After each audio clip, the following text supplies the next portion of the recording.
আসসালামু আলাইকুম। শুভ সকাল বন্ধুরা। আজ বৃহস্পতিবার 26শে ফেব্রুয়ারি 2026 খ্রিস্টাব্দ, 13ই ফাল্গুন 1432 বঙ্গাব্দ, 8ই রমজান 1447 হিজরি।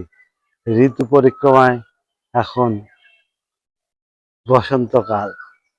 নাটোর ও তার পার্শ্ববর্তী এলাকা অনুসারে আজকের ইফতারি 6টা বেজে 5 মিনিটে, আজকে সেহরি শেষ সময় 5টা বেজে 15 মিনিটে। আজকের রমজান এবং আজকের দিন, আজকের সিয়াম আপনার আমার উভয়ের কল্যাণকর হোক, এই শুভকামনা রেখে সকলকে সুস্থতা কামনা করে এই ছোট্ট ভিডিও থেকে এখানে বিদায়। আল্লাহ হাফেজ।